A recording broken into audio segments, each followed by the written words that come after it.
Thanks for being here. I'm so sorry we had some technical difficulties, but I'll go with the hope that you've had technical difficulties in your life too, and we were able to overcome them here. Thanks to Olga, who is our very much all things tech. Thank you, Olga.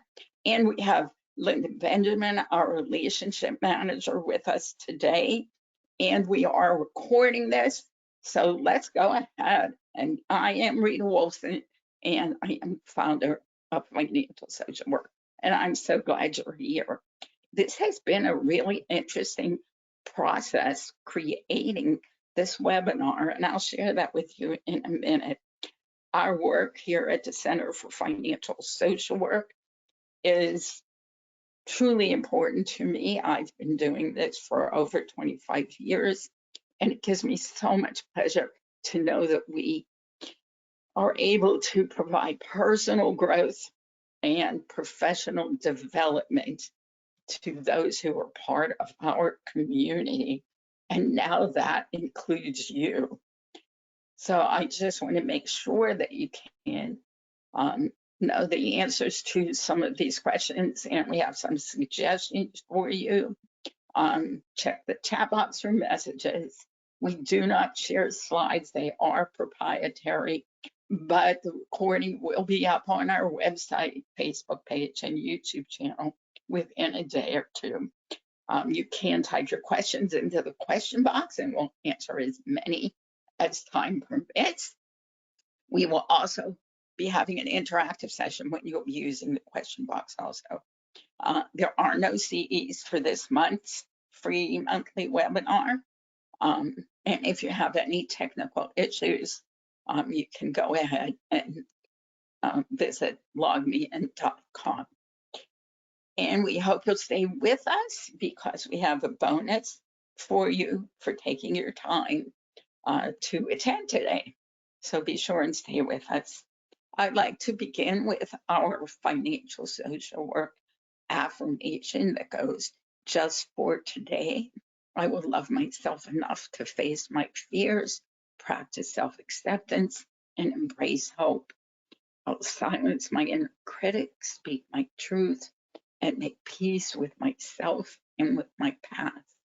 Just for today, I'll give myself permission to eliminate toxic people, beliefs, and behaviors from my life as I prepare for a better tomorrow by healing my relationship with my money and with myself today. And that pretty much captures what financial social work is all about. So for today's agenda, this will be an interactive session, and we're looking forward to having you participate because it's so exciting to be able to interact with you. We will be examining some of the issues involved in this topic of choosing between love and money, and we will conclude with strategies for addressing the topic of love and money. Let's start right off. We've been doing this the past couple months, and we ask you to share with us in the question box. What does this picture make you think of? And Linda Benjamin is here, and as you share your thoughts and ideas, she will share them with the rest of us. And I'm standing by. Peaceful setting. You're right, it is peaceful. Thank you, Sandra. Abundance. Childhood, love and hope, love and money, romance and money, love and money, opulence. Intertwined, sorry, that's all one lovely sentence. Opulence intertwined with romance. It makes me think of money intertwined with romance.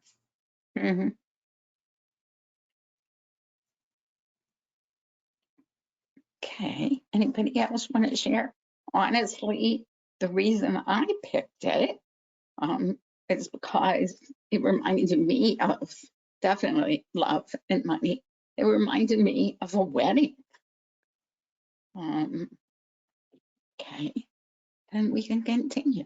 So, must you choose between love and money? The answer to this very subjective question will differ for everyone here. And it will depend on your goals, your priorities, your values, your circumstances. And not surprisingly, there is no right or wrong answer.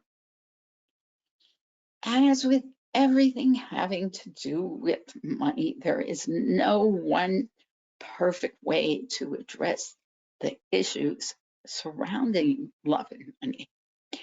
If you are in a new relationship, consider proactively setting financial boundaries and processes at this stage. When Linda Benjamin, who's on the call, reading out your answers. When we were rehearsing yesterday, she felt very strongly that we should address the issue of when do we do this in a relationship. And we both know that the best time to do it is at the beginning, because that is when we're setting the path for our futures as a couple. But in a more established relationship, you can reevaluate whether you and your partner are managing your finances as well as you could be, and how you might work together to improve your financial circumstances. Since we all know we can always improve our financial circumstances, which goes for me too. And in a longer term relationship, strive to open communication with your partner in the most non-judgmental way. Key, very key. So, financial compatibility matters in romantic relationships. Sharing financial responsibility affects relationships by managing joint expenses, financial decision making, planning for the future together. We're going to build on that relationship. Financial stress like debt, unemployment, financial instability. These are the things we know that strain relationships and affect the emotional connection between partners. Economic disparities, differences in income or wealth of a couple can influence power dynamics and shift imbalances in love and partnership. So we are looking at these key considerations of developing the best possible, the healthiest possible ways of working together around the issues of love and money. Certainly, lifestyle choices, joint decisions about lifestyle inevitably have financial implications. These could include entertainment, housing, travel, raising children. Money as a tool for love, money as an expression of love and care. Things like buying gifts, planning special experiences, providing financial support to loved ones. These things can complicate relationships. What might that look like? How are we using money as a tool for love? What would that look like? We're looking for you to share some answers in the question box.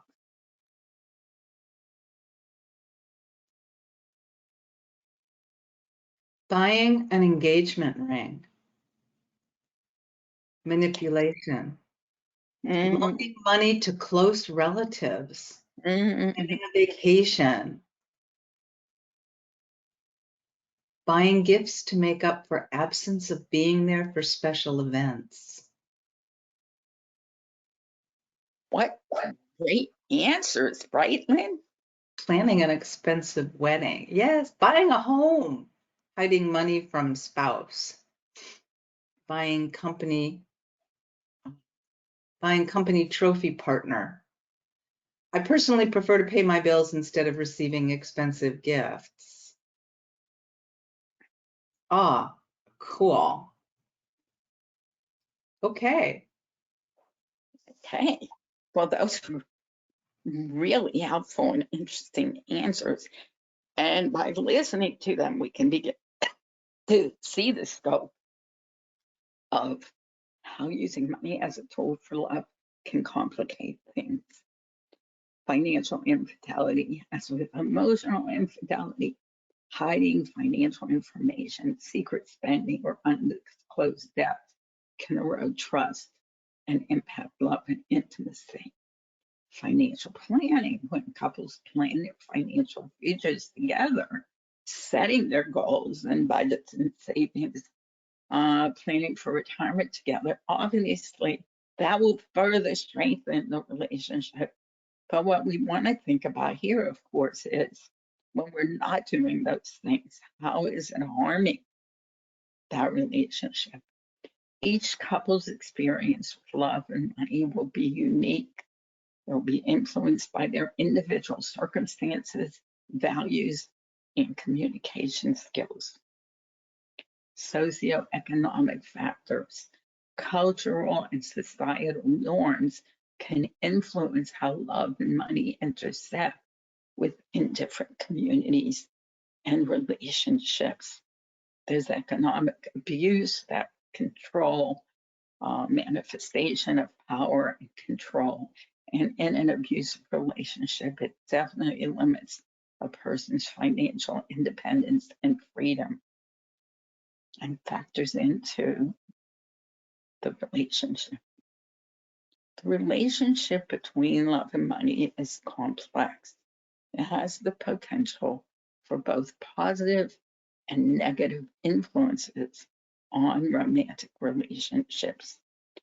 What behaviors can you share with us that can strengthen couples' financial relationship? I love being able to ask these questions and having your participation. Creating a budget together. Definitely. Transparency and personal finances.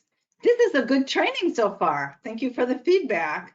Having a budget meeting, communication, creating a budget together, another vote for communication, another vote for budget, honest conversations about debts and assets. Communication is key, discussing major purchases, money pack. Communicating, talking openly, and trusting your partner, communication about financial goals, each taking on the responsibilities of the mental load. That's very insightful. Thank you. Really great ideas. I really find that by doing this in this manner, we do, right, Linda? We get a lot more depth to the training. So you already said this, open and honest communication about financial matters, setting and sharing financial goals, and mutual respect for each other's values and priorities. So important to be respectful in relationships. So love as a priority, emotional well-being. Which is a greater priority, love or emotional fulfillment or material wealth?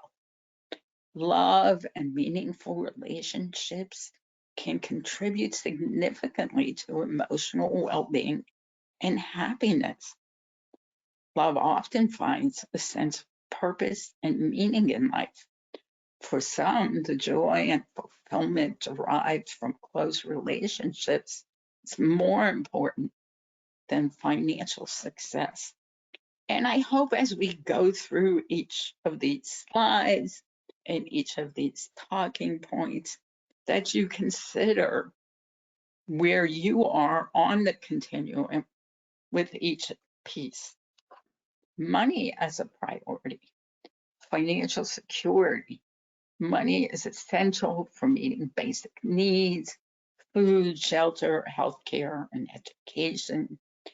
Financial security can provide a stable foundation for a comfortable and stress-free life. Money can offer opportunities for personal growth, education, travel, and experiences that enrich life and provide choices. And we need to consider always which of these is most important to us, which are not. Balancing love and money. For some, it's possible to have love and money. Recognizing the importance of both love and money facilitates striving for financial stability while nurturing meaningful relationships. Financial compatibility in romantic relationships, having similar financial goals, values, and habits can be crucial to maintaining harmony and satisfaction. But each time I read one of these, I wonder how many of you may be thinking, but that isn't the case in my relationship. So let's see if we have time at the end to circle back and get some more ideas from you. I have some more interactive slides coming up, but how do we handle our relationships when we don't share the same goals, values, and habits? That's where we have to go ahead and work together, because life circumstances in times of financial crisis or uncertainty, money may temporarily take precedence, while during periods of emotional fulfillment, love may be the top priority.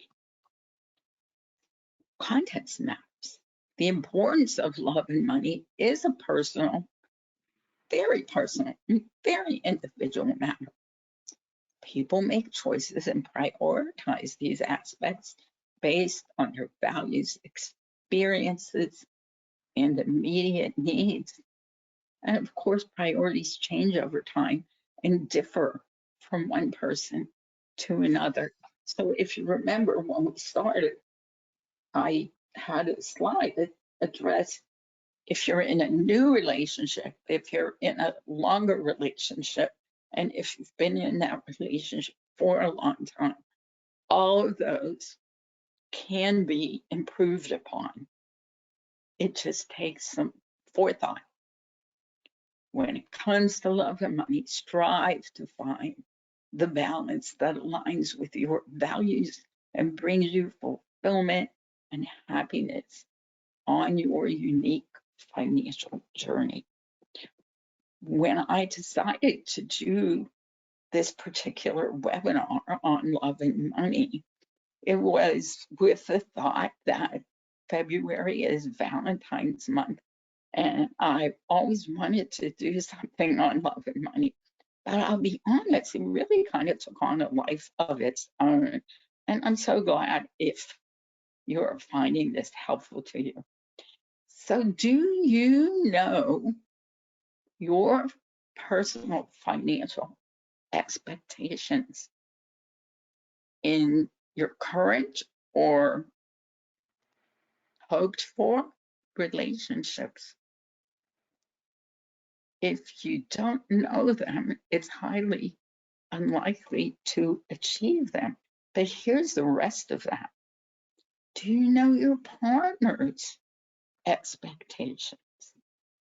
If this is an area that you haven't addressed or discussed, it is definitely one that you need to figure out how to approach. So here we go. How aligned are your financial expectations with your partner's expectations? Olga, is this the poll question that I gave you? Okay. Let me see if I can open it. Having a Do you need to open?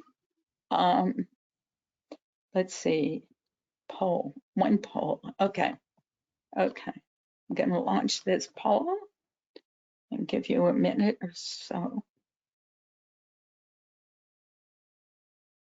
Is it launched? No.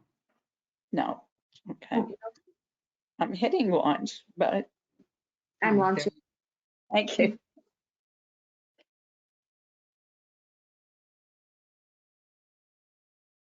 I did this one as a poll to keep it just a little more private. Again, encouraging the audience to think about financial expectations. So about half of you have voted. We'll give you another 10 seconds or so. And then we will share the results. All right, so 5, 4, 3, 2, 1. Okay, I will close it and share it.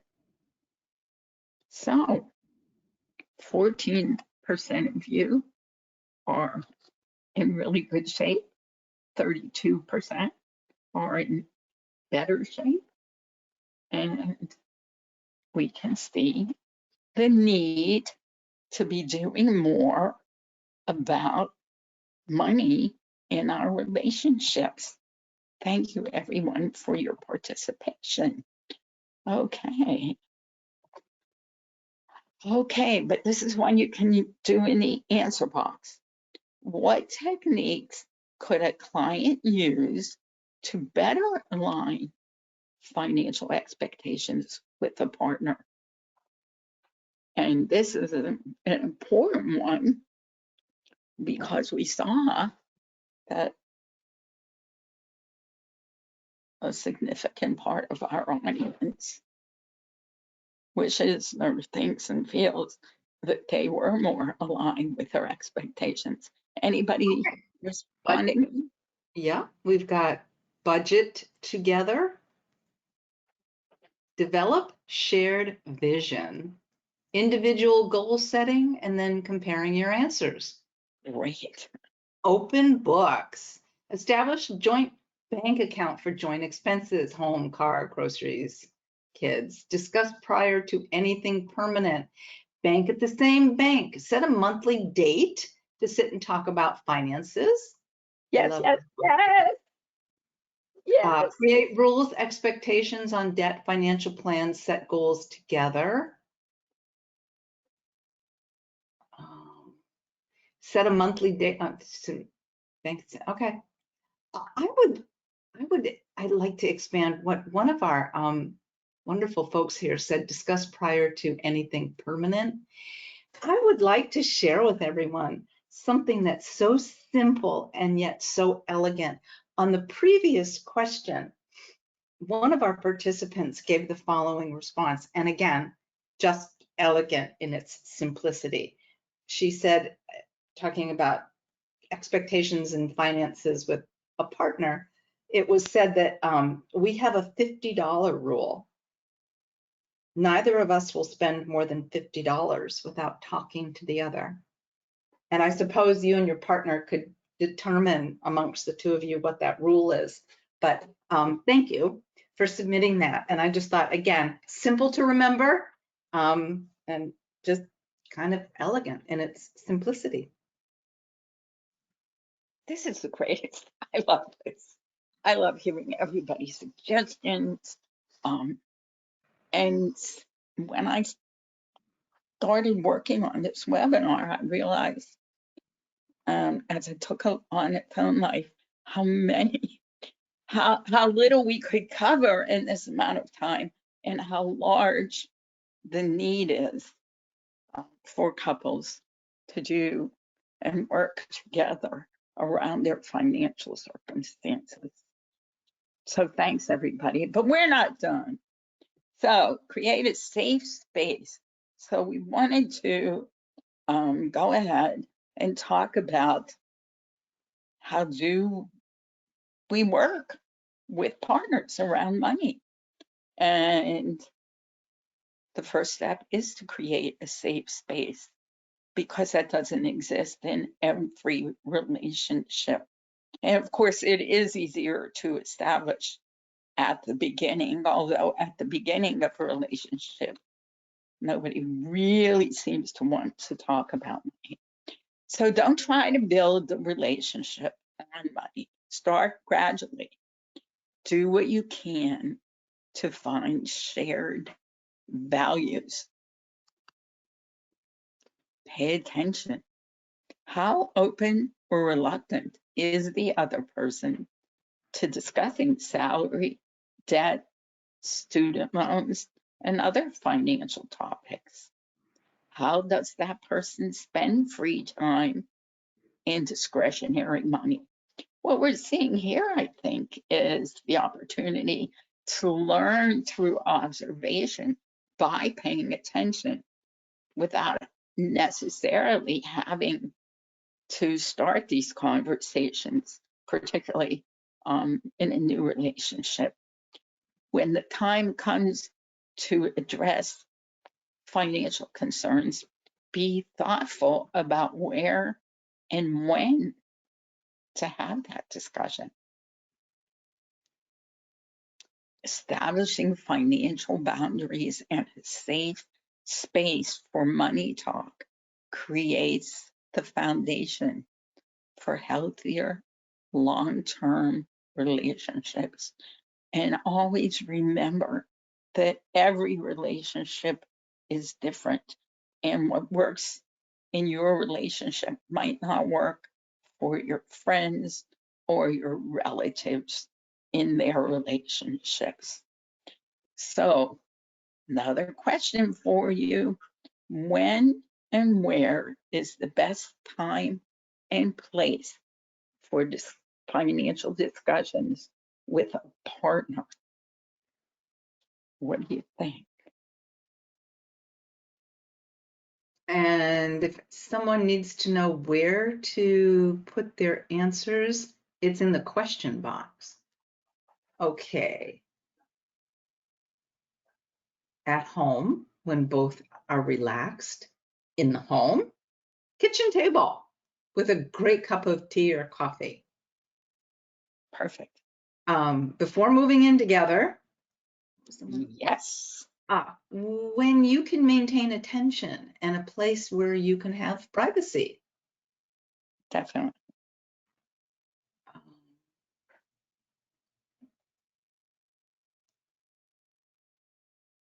At a relaxed time over a meal. It's when you are both well rested and out of earshot of anyone, including family. Definitely. In privacy, without third-party input, both calm and private. And how about, I like this one, before it's a crisis. Excellent.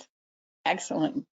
Again, isn't this a place where we need to prepare ahead of time, but make sure that we make it happen? It's easy to put these difficult discussions off. So it's important to consider the best time and place that works in your relationship. Prevent being blindsided. As the relationship deepens, the need for greater financial transparency does also. And these types of conversations may revolve around your goals and dreams as much as your debt and savings, and require reasonable honesty and more open dialogue. I keep getting the feeling that we really need to expand on this and give even more thoughts and ideas to it. Managing differences, and there are always differences. Everyone brings their financial experiences with them. and they are all different. And I think that becomes a really important moment in time or space to be respectful of each other's experiences and differences. Identify the differences in your financial experiences. Determine which of those differences might be most challenging and which might have a middle ground where you can both meet.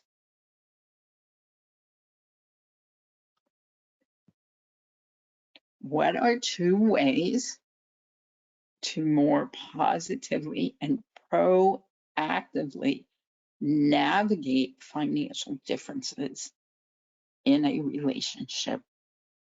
This is a biggie. How do we do that?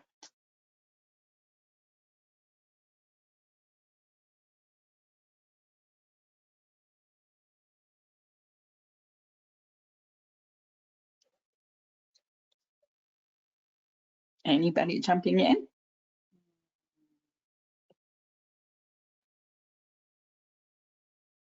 Oh, yeah. Listen and don't react before thinking. Compromise. Be non-judgmental. Oh, Excellent. seek a third party. Seek a third party like a budget coach. Make it a regular conversation rather than a special occasion. Be honest about debt. How much? Where is it from? How do you feel about it? Get to know the other person. Financial differences aren't necessarily bad. Sometimes they're reflective of things we just don't know about the other. Oh gosh, that's wonderful. Isn't it? I just love doing this. All these years we didn't do this. And I'm so glad that it's happening now. And one of the ideas someone just shared, that Linda shared with us, about making sure it's not a special occasion, is to have a date night around money, a set time. I would think it should be weekly, but you can adjust that to your own lives and schedules. But when you stay on top of your money, when this is an ongoing part of your life and a process that you're comfortable with, and of course, most of us don't necessarily find that sweet spot where we are totally comfortable with money, because for all of the many, many reasons, money is so fluid, the economy is always changing. But on an ongoing basis, when we're paying attention to our money, we are making the choice to build a stronger relationship. Thanks, everyone. And Rita, Yeah. I don't mean to interrupt, but there are so many wonderful. Oh, share. There are so many wonderful nuggets here. There's just one, there's one more that I'd like to share. The question was, how can you proactively engage with your partner about money? And one of the suggestions offered up was pretty robust. It says, discuss what types of messages you each received about money while you were growing up. That's pretty powerful. It is. And I would like to suggest that if you did not attend last month's free monthly webinar, it was on your money story. You might want to revisit it and center an introduction to this new phase that you may be introducing into your relationship around your money story. Thanks for sharing that, Lynn. That was really powerful and helpful. And one more, one Okay. more. Helpful hints. We're Small story. My partner and I watched a documentary on Netflix called Get Smart with Money. We watched it together and we started a discussion. It's been very helpful. There you go, everybody. Get smart with money. I love it. Uh-huh. Anybody else, Lynn? Anything else? No, just another, historically, money is the most difficult thing to discuss. Leave space for differences. All really great answers, great thoughts, great tips. Much appreciation, everyone. So we had a terrific registration, and we know some of you are new to financial social work. So I'm just going to tell you a little about us so you know why we go to the lengths we do to bring you these monthly free trainings for over a decade. We know that no one chooses to have money problems, but most people do.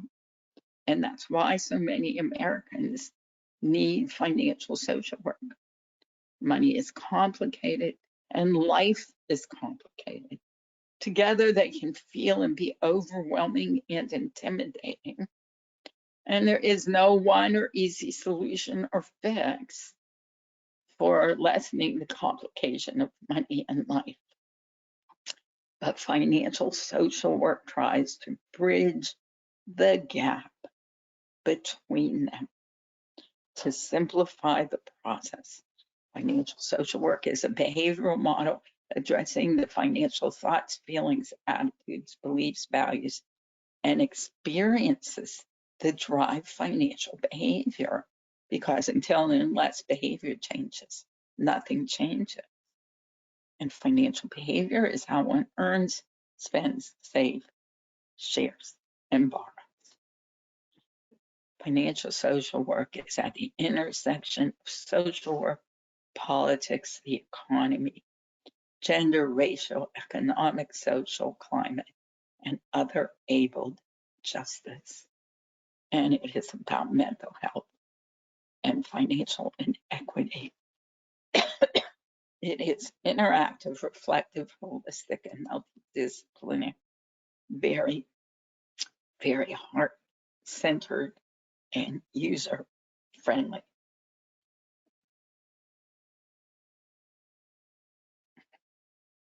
At the core of my work is the relationship we each have with money and with ourselves. It's about recognizing and taking ownership of your financial health and having self-discovery, self-care, and self-healing. Excuse me. And financial social work starts with the individual, expands to the family, goes into the social environment, the workplace, and of course, the community. People who are struggling with their money, clients who find themselves in difficult situations. They need trustworthy, reliable professionals. Lynn, you want to take this over? I seem to be coughing a lot. Olga, please advance the slides. I don't have them. Oh, Let me but you see. can see the screen, right? Okay, I'm better. Okay, so they need trustworthy, reliable professions with whom to process all things monetary. They do. They need someone certified in financial social work. They need a safe, non-judgmental space where they can talk and learn about money. They need a financial social worker, and everyone needs someone and somewhere to share the money secrets and questions they've been hiding from or avoiding all their lives. They need a financial social worker. So we have thousands of graduates across the country and around the world. You can see some of the other countries we're in. And that concludes the part on financial social work. And before we get to Q&A, I want to share with you what some of the most important things I know about money, and I want you to know also. No one chooses to have money problems, but most people do. No one can or needs to know everything about money, but everyone needs to know certain things about money. If we want to stop raising generation after generation of financially illiterate people, we need to teach more to our children about financial health and wellness. We need to understand the connection between money and mental health, physical, emotional, psychological, and social health. They're all impacted by money. We need to understand and help clients understand there exists too strong a relationship between finances and suicide, and death does not have to be a death sentence. We should always choose life.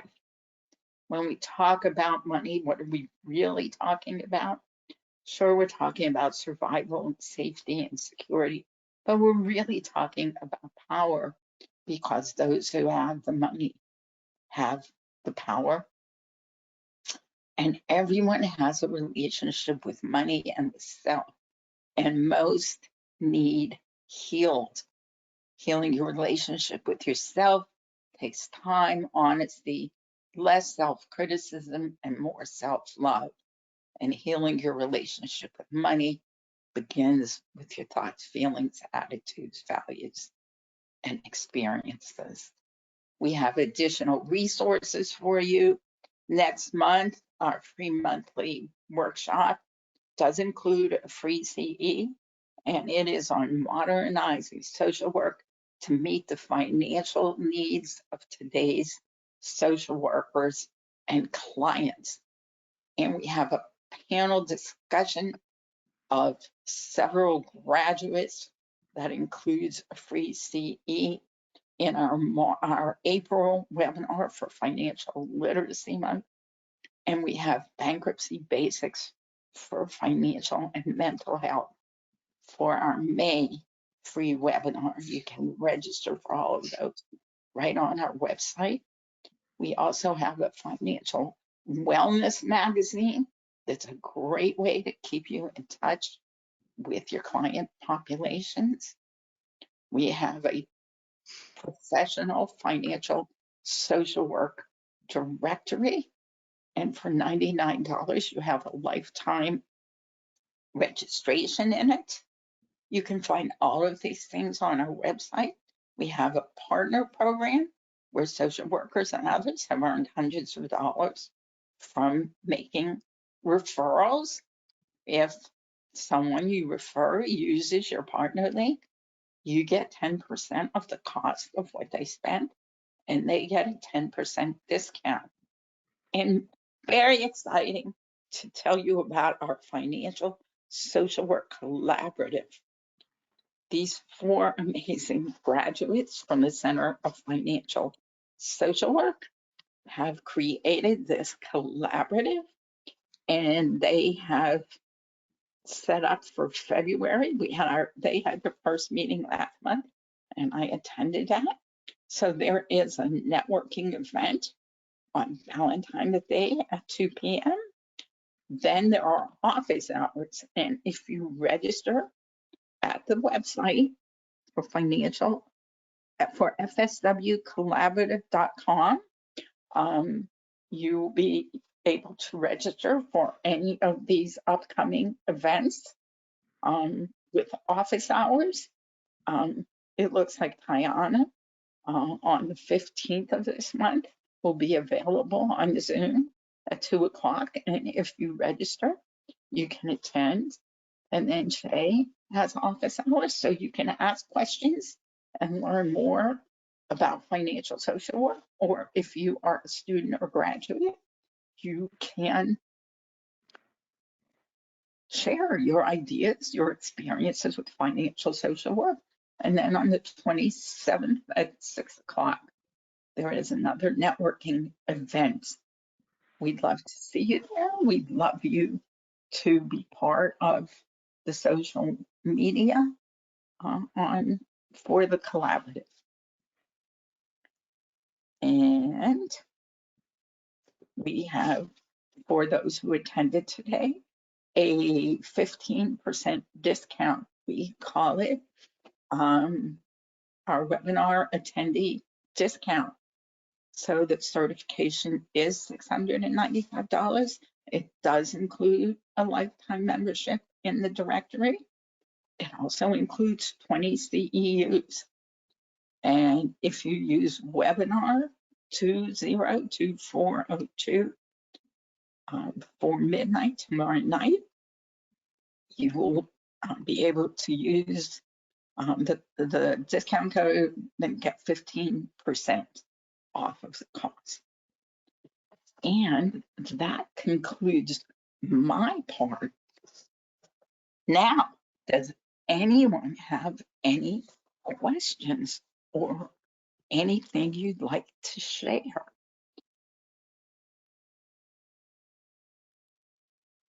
I will share while we wait for some questions or some sharing. We have a couple of votes for the documentary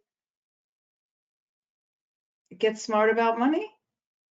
And someone said that it was very powerful. And hold on.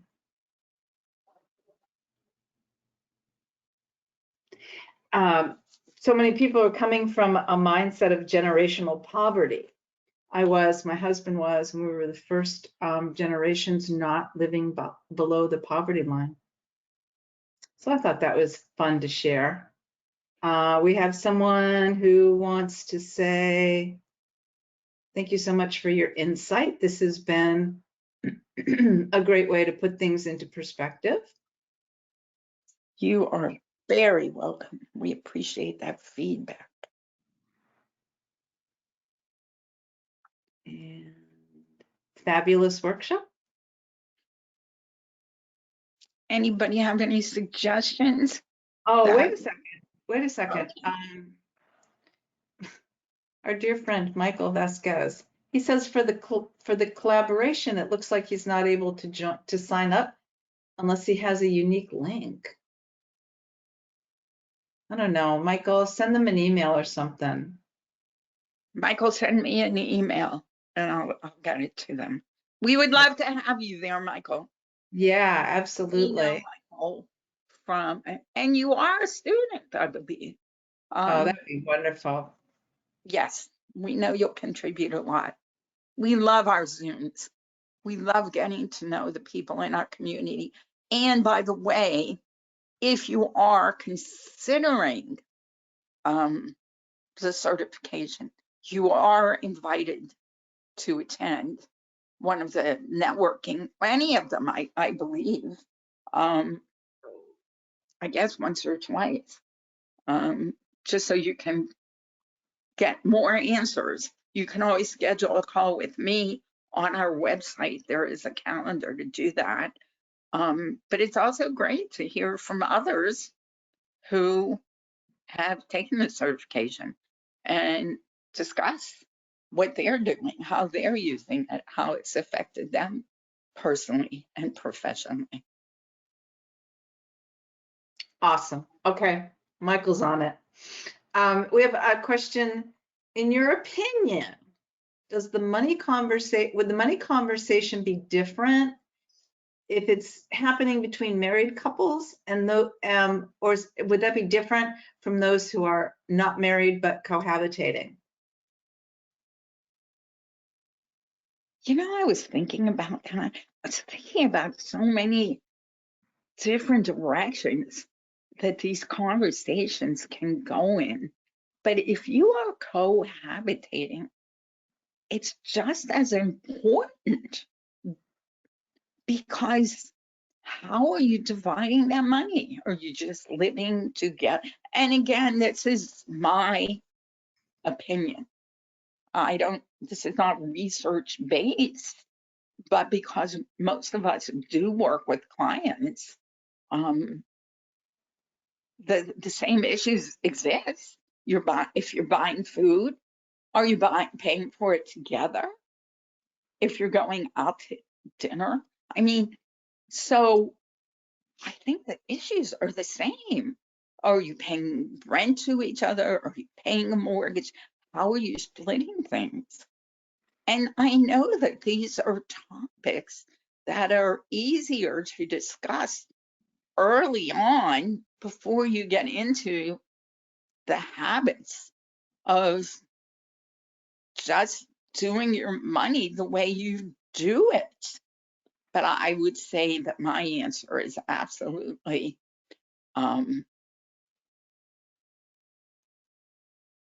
that these discussions belong in most relationships. Even if you're sharing an apartment with a roommate, all of these are very specific relationships that have a financial component. And when we have a financial component, we have a mental health piece also. Anybody else want to weigh in on that?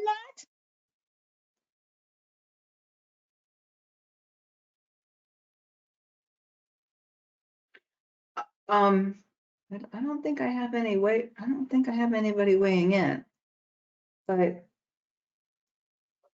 I do have some interesting questions. Go ahead. Hold on, let me go back and find them.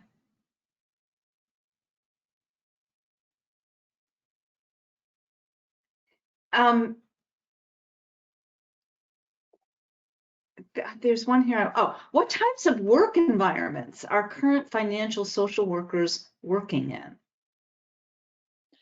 Our graduates work with almost every imaginable population, from those who are incarcerated or leaving incarceration, domestic violence. Certain organizations have part of their mission as financial education or financial literacy. We know that there are many graduates who have told us through the years that having that credential has made them more employable and brought their resume to the attention of an organization who wants to know more about it.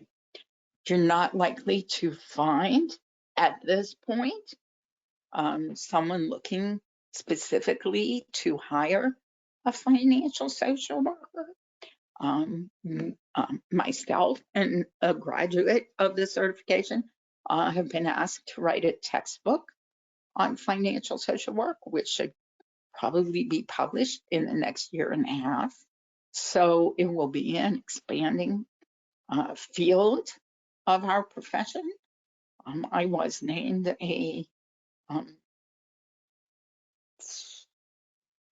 NASW pioneer, thank you, for my work in creating this part of the discipline. So we know how huge the need is. And unfortunately, you know, I really wish it weren't so huge, but it is. And we just have growing populations of homelessness, food insecurity, and so many other poverty and middle class issues. If you go to the supermarket or you go to the gas station, we all know how much it costs.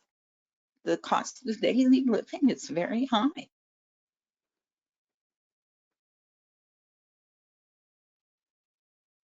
Anything else? We just have some interesting feedback on other areas where financial social workers are using this this amazing information and their awesome and the awesome skills that they've gained. I have the financial social work certification. I'm an LPC. I use the skills to support my clients as they navigate socioeconomic difficulties. Let's see. I have the financial social work certification. Oh, I already said that. We have graduates in hospitals. I work in And housing. I'm sorry, I work in housing and utilize financial social work every day.